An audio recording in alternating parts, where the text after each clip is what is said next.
पाकिस्तान के अंदर जो बैचलर लड़कियां हैं, जब वो किसी बड़े सिटी में जाती हैं या कहीं यूनिवर्सिटी में एडमिशन ले रही होती हैं, तो उन्हें हॉस्टल्स के इश्यूज होते हैं। तो अगर वो अपना घर लेना चाह रही हैं या कहीं रूम लेना चाह रही हैं, तो उनको बहुत ज़्यादा चैलेंजेस फेस करने पड़ते हैं।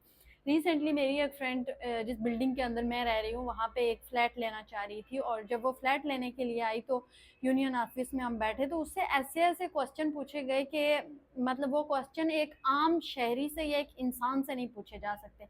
सबसे पहले वो बंदा उससे पूछता है, जी आपके साथ कोई चाचा मामा बाबा मतलब मर्द कौन रहेगा? तो वो कहती है, ज़ाहिर मैं अकेली यहाँ पे रहती हूँ, मेरे पास कोई नहीं है, ज़ाहिर हम सिस्टर्स हैं, तो हम यहाँ पे रह रही हैं। तो वो उससे फिर क्वेश्चन पूछता है, नहीं हम कॉन्ट्रैक्ट आपके नाम पर नहीं कर सकते हैं, आपके घर में कोलीग्स आएंगे, आपके घर में मर्द आएंगे, यहाँ फैमिलीज रहती हैं, ये होगा वो होगा। मतलब इतना कॉम्प्लिकेटेड प्रोसेस कर दिया जाता है लड़कियों के लिए, तो वो घर नहीं ले सकती है एज कम्पेयर टू मेल। अगर कोई लड़का कहीं पे रह रहा है, वो कहता है कि अगर हम लड़के होते, लड़के कोई बैचलर में घर लेना चाह रहे होते, तो हम तो इजीली उनको दे देते, लेकिन हम लड़कियों की जिम्मेदारी नहीं उठा सकते। तो हम उस टाइम काफी ज्यादा इस चीज को लेकर वो उनसे हमारी बहस भी हो गई कि लड़कियों की जिम्मेदारी का क्या मतलब, आप हमारे चाचे मामे क्या लग रहे हो जो आपको जिम्मेदारी हो? मतलब अगर आप रोड पे निकलते हो, तो पूरा जो वहाँ रोड पे चलने वाले जितने भी लोग हैं ना, वो आपके साथ सब कुछ बनना शुरू हो जाते हैं और वो केयर करना शुरू हो जाते हैं, जबकि वो केयर नहीं होती है, सब जानते हैं। तो इस तरह से जब भी बैचलर लड़कियां हॉस्टल्स लेती हैं, तो हॉस्टल्स में भी उनके लिए हजारों इश्यूज होते हैं।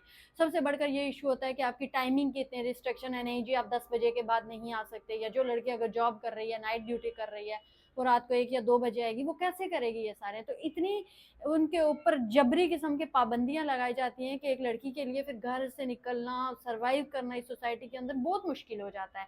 क्योंकि ना सिर्फ वर्क प्लेस पे, यूनिवर्सिटी स्कूल कॉलेजेस पे, रोड पे, बल्कि उसको जिस बिल्डिंग के अंदर रह रही है, वहाँ की इंतजामिया भी उसको हरास कर रही होती है, उससे एक्स्ट्रा चार्जेस कर रही होती है, उसका जो प्रोसेस होता है उसको मजीद लेंथी कर देती है और ऐसा कॉम्प्लिकेटेड कर देती है कि उसके लिए मुश्किल हो जाता है वो चीज़ें हैंडल करना।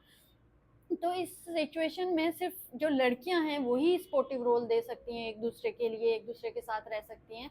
लेकिन हमारी सोसाइटी के अंदर एक और चीज आपने देखी होगी कि हमेशा एक जुमला कहा जाता है कि औरत औरत की दुश्मन है। औरत औरत की दुश्मन हरगिज नहीं होती है, ये मेंटेलिटी बचपन से उसके अंदर डाली जाती है।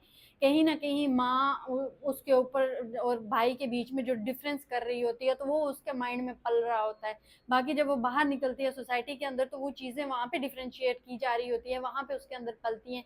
और उसकी ये जानबूझ कर ये मेंटेलिटी बनाई जाती है कि कहीं कोई औरत औरत के साथ सपोर्टिव रोल में ना आ जाए। अगर औरत औरत के साथ सपोर्टिव रोल में आ जाएगी, तो जाहिर है फिर प्रॉब्लम्स जो होंगी वो इस सोच के लिए होंगी जो औरतों पे मुसल्लत हो रही है। तो उस सोच से बचने के लिए क्या किया जाता है कि औरत को औरत का